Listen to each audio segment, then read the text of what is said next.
ഈ വേടന് ഉപാധികളോടെ ഹൈക്കോടതി ജാമ്യം അനുവദിച്ചു കൊടുത്തിട്ടുണ്ട്. അപ്പോൾ വേടൻ്റെ ജാമ്യം പരിഗണിക്കുന്ന ഘട്ടത്തിൽ ഹൈക്കോടതി വളരെ സുപ്രധാനമായിട്ടുള്ള ഒരുപാട് കാര്യങ്ങൾ പറഞ്ഞിട്ടുണ്ട്. അതായത് രണ്ടുപേരും പരസ്പര സമ്മതത്തോടുകൂടി ലൈംഗിക ബന്ധത്തിൽ ഏർപ്പെട്ടതിന് ശേഷം ഒരാൾ അല്പം പോപ്പുലറായി അല്പം പ്രശസ്തനായി എന്ന് തോന്നുന്ന ഘട്ടത്തിൽ നിങ്ങളെ അവഗണിക്കുന്നു എന്നൊരു തോന്നൽ വരുമ്പോൾ എങ്ങനെയാണ് അതൊരു എന്തെങ്കിലും വാഗ്ദാനം തന്നിട്ടാണ് ബലാത്സംഗമായി മാറുന്നത്? എങ്ങനെയാണ് നിങ്ങൾക്ക് അങ്ങനെ ഒരു പരാതി കൊടുക്കാൻ സാധിക്കുന്നത് എന്നൊരു ചോദ്യമാണ് ചോദിച്ചത്. പലപ്പോഴും ഈ പല സന്ദർഭങ്ങളിൽ നമ്മൾ ഉൾപ്പെടെ ചോദിച്ചിട്ടുള്ള കാര്യങ്ങളാണത്. എങ്ങനെയാണ് രണ്ടുപേര് സമ്മതത്തോടു കൂടി ചെയ്യുക, പിന്നീട് എന്തെങ്കിലും ഒരു സൗന്ദര്യപ്പണക്കം വരുന്ന സമയത്ത് എന്നെ ബലാത്സംഗം ചെയ്തു എന്ന് പറഞ്ഞിട്ടൊരു പരാതി കൊടുക്കുന്നത് എന്താണ് അടിസ്ഥാനം? പിന്നെ അതുപോലെ തന്നെ അവരുടെ വക്കീലിനോടും ചോദിച്ചിട്ടുണ്ട്, നിങ്ങൾ ഈ കേസ് കൃത്യമായിട്ട് പഠിച്ചിട്ടാണോ അപ്പിയർ ചെയ്യുന്നത് എന്നുള്ളൊരു ചോദ്യം ചോദിച്ചിട്ടുണ്ട്. അപ്പോൾ ഒരു പൊതുസമൂഹം ചോദിക്കുന്ന അതേ ചോദ്യം തന്നെയാണ് ഇപ്പോൾ ഹൈക്കോടതിയും ഈ ഉപാധികളോടുകൂടി ജാമ്യം കൊടുക്കുന്ന ഘട്ടത്തിലും ചോദിച്ചിരിക്കുന്നത്, അല്ലേ? തീർച്ചയായിട്ടും. അതായത് ഡോക്ടറായ യുവതിയെ വിവാഹ വാഗ്ദാനം നൽകി ബലാത്സംഗം ചെയ്യുന്ന കേസിലാണ് ഹിരൺദാസ് മുരളി എന്ന വേടന് ഒരു ഹൈക്കോടതി ഉപാധികളോടെ മുൻകൂർ ജാമ്യം അനുവദിച്ചിരിക്കുന്നത്. അതായത് ഉഭയകക്ഷി സമ്മതപ്രകാരമുള്ള ബന്ധമായിരുന്നു ഇരുവരും തമ്മിൽ ഉണ്ടായിരുന്നതെന്നും അത് വിലയിരുത്തിയാണ് ജസ്റ്റിസ് ബെച്ചു കുര്യൻ തോമസ് മുൻകൂർ ജാമ്യം അനുവദിച്ചത്. ഉഭയസമ്മതപ്രകാരമുള്ള ബന്ധത്തിൽ പിന്നീട് വിള്ളലുണ്ടാകുമ്പോൾ ഉന്നയിക്കുന്ന പരാതിയിൽ ക്രിമിനൽ നടപടി ഉണ്ടാകുന്നതിന് വ്യക്തികളുടെ ഭാവി തകർക്കുമെന്ന് കോടതി നിരീക്ഷിച്ചു.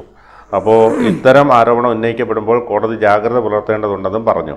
ഹർജിക്കാരനും പരാതിക്കാരിയും തമ്മിൽ 2021 മുതൽ 23 വരെ അടുപ്പത്തിലായിരുന്നു.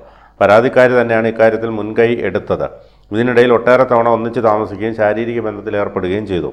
ആദ്യം മുതലേ ഹർജിക്കാരൻ്റെ തെറ്റായ വിവാഹ വാഗ്ദാനമായിരുന്നുവെന്ന് പറയാനാകില്ല. അതിനാൽ മുൻകൂർ ജാമ്യം നിഷേധിക്കുന്നത് തെറ്റാകും. മറ്റാളുകളും ഹർജിക്കാരനെതിരെ പരാതി ഉന്നയിച്ചതെന്നത് പരിഗണിക്കാനാകില്ല. ധാർമ്മിക മൂല്യങ്ങളൊന്നും കേസിനെ നിർണ്ണയിക്കുന്ന ഘടകങ്ങളല്ല. ഹർജിക്കാരനെതിരായ ആരോപണം ഗുരുതരമാണെങ്കിലും കസ്റ്റഡിയിൽ ചോദ്യം ചെയ്യേണ്ടതില്ല. സെപ്റ്റംബർ 9, 10 തീയതികളിൽ രാവിലെ 10-ന് അന്വേഷണ ഉദ്യോഗസ്ഥന് മുന്നിൽ ഹാജരാകണം. അറസ്റ്റ് ചെയ്താൽ 1 ലക്ഷം രൂപയുടെ ബോണ്ടും തുല്യ തുകയുടെ 2 ആൾ ജാമ്യത്തിലും വിട്ടയക്കണം.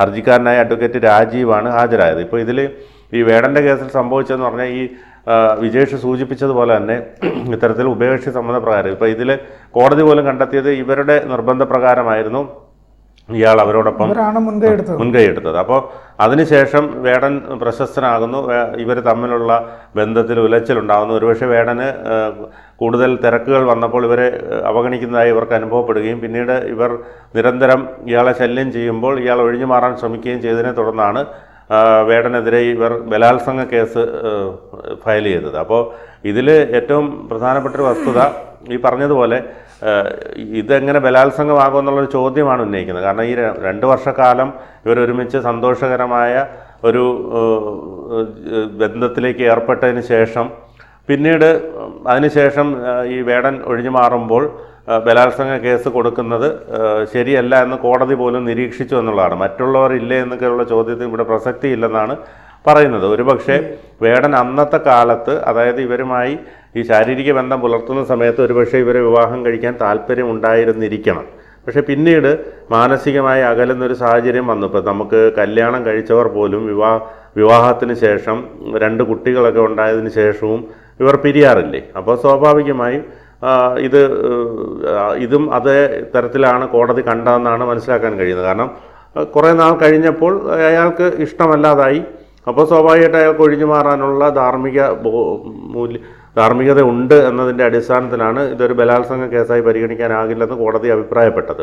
ഈ പലപ്പോഴും നമ്മുടെ നീതിന്യായ വ്യവസ്ഥയെക്കുറിച്ചിട്ട് പലരും പറഞ്ഞു കേട്ടൊരു സാധനമുണ്ട്. അതായത് ഒരു പെണ്ണ് പോയി പറഞ്ഞു കഴിഞ്ഞാൽ, അല്ലെങ്കിൽ പെണ്ണ് പരാതി കൊടുത്തു കഴിഞ്ഞാൽ അപ്പം കോടതി കേസെടുത്ത് ഈ ആണിനെ അപ്പം തന്നെ റിമാൻഡ് ചെയ്യുന്ന ഒരു രീതിയുണ്ട് എന്നുള്ളത്. പക്ഷേ അതിൽ നിന്ന് വിഭിന്നമായിട്ട് ഹൈക്കോടതി ചിന്തിക്കുന്നു എന്നുള്ളതാണ്. അതായത് എന്താണ് അതിൻ്റെ ഫാക്റ്റ് എന്ന് മനസ്സിലാക്കിയിട്ട് ഹൈക്കോടതി ആ രീതിയിൽ ചിന്തിക്കുന്നു എന്ന് വേണമെങ്കിൽ നമുക്കിതിനെ കണക്കാക്കാം. അതായത് 2 പേര് തമ്മിൽ ഇഷ്ടത്തിലാവുന്നു. ഇഷ്ടത്തിലായ ഘട്ടത്തിൽ അവർ തമ്മിൽ പരസ്പര ശാരീരിക ബന്ധത്തിലൊക്കെ ഏർപ്പെട്ടതിന് ശേഷം പിന്നീട് ഒരു കാലത്ത് അവർ തമ്മിൽ ഒരു ചെറിയൊരു സൗന്ദര്യപ്പിണക്കം വരുമ്പോൾ അന്ന് തന്നെ വർഷങ്ങൾക്ക് മുമ്പ് തന്നെ ബലാത്സംഗം ചെയ്തിരുന്നു എന്ന് പറഞ്ഞിട്ട് എങ്ങനെയാണ് ഒരു പരാതിയായിട്ട് മുന്നോട്ട് വരാൻ സാധിക്കുന്നത്? അത് ബലാത്സംഗമായിട്ട് കണക്കാക്കാൻ പറ്റില്ല എന്നൊരു സുപ്രധാനമായ ഒരു നിരീക്ഷണമാണ് ഇപ്പോൾ ഹൈക്കോടതി നടത്തിയിരിക്കുന്നത്. അപ്പോൾ ചേട്ടൻ പറഞ്ഞൊരു കാര്യം തന്നെ ഇത് വളരെ പ്രശസ്തമായ ഒരു കാര്യമാണ്. അതായത് ഒരു വിവാഹം കഴിഞ്ഞ് മക്കളൊക്കെ ഉണ്ടായതിനു ശേഷം അവർക്ക് തമ്മിൽ താല്പര്യമില്ല എന്ന് തോന്നുന്ന ഘട്ടത്തിൽ അവർ നിയമപരമായിട്ട് പിരിയാറുണ്ട്. ആ പിരിഞ്ഞതിന് ശേഷം പിന്നീട് എപ്പോഴെങ്കിലും ഭാര്യയെ കൊണ്ടുപോയിട്ട് എന്നെ അന്ന് ബലാത്സംഗം ചെയ്തിരുന്നു, അതിൻ്റെ തെളിവാണ് ഈ 2 കുട്ടികൾ എന്ന് പറഞ്ഞിട്ട് ഒരു കേസ് ഫയൽ ചെയ്യാൻ പറ്റില്ല. അപ്പോൾ ആ ഒരു സാധനം തന്നെ ഇപ്പം നമ്മുടെ നാട്ടിൽ ഇപ്പം ഈ ലിവിങ് ടുഗദർ എന്ന് പറഞ്ഞു കഴിഞ്ഞാൽ ഒരു സംവിധാനം, അത് ഒരുപാട് പേര് ആ രീതിയിൽ ജീവിക്കുന്ന ആളുകളുണ്ട്. അപ്പോൾ അവർക്ക് ഒരു ഘട്ടത്തിൽ ഇപ്പം അതിൻ്റെ ഒരു ഉദാഹരണം ഞാൻ പറയാം. ഗോപി സുന്ദറും മറ്റേ അമൃതയല്ല, ഗോപി സുന്ദറും മറ്റേ നേരത്തെ അവരുടെ ഒരു ലിവിങ് പാർട്ട്ണർ അവർ തന്നെ, എന്തായിരുന്നു അവരുടെ പേര്, അഭയ ഹിരൺമയി. അവർ 2 പേരും ഏകദേശം എനിക്ക് തോന്നുന്നു ഒരു 10 വർഷത്തോളം അവർ ഒരുമിച്ച് താമസിച്ചാണ്. ഒരു ഘട്ടത്തിൽ എത്തിയപ്പോൾ ഗോപി സുന്ദറിനും അഭയയ്ക്കും അവർക്ക് ഒരുമിച്ച് ജീവിക്കാൻ പറ്റുന്നില്ല എന്ന് തോന്നിയ ഘട്ടത്തിൽ ഗോപി സുന്ദർ ആ ബന്ധത്തിൽ നിന്ന് പിന്മാറുന്നു, അവർ വേറെ ബന്ധത്തിലേക്ക് പോവുകയും ചെയ്തു. അപ്പോൾ അഭയ ഹിരൺമയിക്ക് കൊണ്ടുപോയിട്ട് എന്നെ ബലാത്സംഗം ചെയ്തിരുന്നു എന്ന് പറഞ്ഞിട്ട് ഒരു പരാതി കൊടുക്കാനുള്ള റൈറ്റ്സ് ഉണ്ടോ? അതായത് പഴയകാല സിനിമകളിലൊക്കെ നമ്മൾ കണ്ടിട്ടുണ്ട്, ഈ ബലാത്സംഗം നമ്മൾ കണ്ടിട്ടുണ്ട്. അന്ന് ഈ പറഞ്ഞ പോലെ പല നടന്മാരും ഇത്തരത്തിൽ ബലാത്സംഗം ചെയ്യുന്നു. അതായത് ഒരു പെൺകുട്ടി അല്ലെങ്കിൽ ഒരു സ്ത്രീ ഒരു വീട്ടിലുള്ളപ്പോൾ ബലം പ്രയോഗിച്ച് അകത്ത് കയറി കതവടച്ച് അവളെ കീഴ്പ്പെടുത്തുന്നതാണ് ബലാത്സംഗം എന്നതിൽ വരുന്നത്. ഇതിപ്പോൾ ഇതിനെല്ലാം ബലാത്സംഗ കേസെന്ന് പറയാൻ കഴിയില്ല, അത് കോടതി അതിൽ മാറ്റം വരുത്തേണ്ടതുണ്ട്. ഇവര് അതിന് വേറൊരു പദം കണ്ടുപിടിച്ചിട്ടുണ്ട്, ബലാത്സംഗം എന്ന് പറയുന്നില്ല, പീഡിപ്പിച്ചു എന്നാണ് പറയുന്നത്. പീഡിപ്പിച്ചു, അതെ അതെ അതെ. അപ്പോൾ അപ്പോഴും കോടതിക്ക് ചോദിക്കാൻ പറ്റും, ഈ പീഡിപ്പിക്കുക എന്ന് പറഞ്ഞാൽ ഇപ്പം നമ്മളെ ആരെങ്കിലും ഇപ്പോൾ പീഡിപ്പിച്ചു കഴിഞ്ഞാൽ, ശാരീരികമോ മാനസികമായിട്ട് പീഡിപ്പിച്ചു കഴിഞ്ഞാൽ നമുക്കൊരു 3 വർഷം 4 വർഷം കഴിയുമ്പോഴാണ് അന്ന് എന്നെ ചെയ്തത് പീഡനമല്ലേ, അന്ന് അവർ കേസ് കൊടുത്തേക്കാൻ തോന്നുന്നത്, അങ്ങനെയാണോ തോന്നുന്നത്? അല്ലല്ലോ. പീഡിപ്പിച്ചു എന്ന് തോന്നിക്കഴിഞ്ഞ് കഴിഞ്ഞാൽ ആ സമയത്ത് തന്നെ പീഡിപ്പിച്ചേ വരും. പിന്നെ എന്തെങ്കിലും വാഗ്ദാനം നൽകിയിട്ട് പീഡിപ്പിച്ചു പറഞ്ഞു കഴിഞ്ഞാൽ ഈ വാഗ്ദാനം കേൾക്കുമ്പോഴേക്ക് എന്തിനാണ് ഈ പീഡനത്തിന് നിന്ന് കൊടുക്കുന്നത് എന്തിനാണെന്നുള്ള ചോദ്യമാണ് കോടതി ചോദിക്കുന്നത്. അല്ല, വിവാഹ വാഗ്ദാനം ഒന്നും വേണ്ട, വിവാഹം കഴിച്ചിട്ട് പിന്നെ എല്ലാം ആകാം. ചേട്ടാ, ഇതിനകത്ത് ഒരൊറ്റ കാര്യമുള്ളൂ, നമ്മളെ ഒരാൾ ചൂഷണം ചെയ്യുന്നുണ്ടെങ്കിൽ അത് നമ്മളെ കഴിവുകേട് കൊണ്ടാണ്. നമ്മൾ നിന്നു കൊടുക്കുമ്പോഴേ മാത്രമേ ഏത് വിധേനയും നമ്മളെ ഒരാൾക്ക് ചൂഷണം ചെയ്യാൻ പറ്റുള്ളൂ. അത് പിന്നെ ചൂഷണം ചെയ്തതിന് ശേഷം അവൻ എന്നെ അന്ന് ചൂഷണം ചെയ്തു, 4 കൊല്ലം മുമ്പ് ചൂഷണം ചെയ്തു കൊണ്ട് വരാൻ പറ്റില്ല. അപ്പോൾ ആ പെൺകുട്ടിയുടെ ശരിയാണ്, ആ പെൺകുട്ടിക്ക് മാനസികമായിട്ടും ശാരീരികമായിട്ടുള്ള ബുദ്ധിമുട്ടുകൾ ഉണ്ടായിട്ടുണ്ട്. അപ്പോൾ അവരത് ഒരു പരാതിയായിട്ട് മുന്നോട്ട് വന്നിരിക്കുകയാണ്, കോടതിയിൽ പരാതിയായിട്ട് പോകുന്നു. അതുപോലെ പറഞ്ഞതുപോലെ തന്നെ അവർ പോലീസിൽ പരാതി കൊടുക്കുന്നു. അപ്പോൾ അങ്ങനെ പരാതി കൊടുക്കുന്ന ഘട്ടത്തിൽ ഏതെങ്കിലും രീതിയിൽ അവർക്കൊരു നീതി കിട്ടുമോ എന്നുള്ളതാണ് അവർ നോക്കുന്നത്. പക്ഷേ ഇപ്പോൾ ഹൈക്കോടതിയുടെ പരാമർശം വരുന്ന സ്ഥിതിക്ക് പലരും ഇപ്പോൾ ഈ കാണിക്കുന്നത് പോലെയുള്ള പിന്നീട് ഒരു പരാതി കൊടുക്കുന്ന ആ രീതി ഒഴിവാക്കേണ്ടി വരും എന്നുള്ളതാണ് എനിക്ക് തോന്നുന്നത്. കാരണം ഹൈക്കോടതി അങ്ങനെയാണ് പറഞ്ഞിരിക്കുന്നത്, നിങ്ങൾക്ക് അന്ന് ഇല്ലാത്തൊരു പരാതി എങ്ങനെയാണ് ഇപ്പോൾ വരുന്നത് എന്ന സുപ്രധാനമായ ഒരു ചോദ്യം.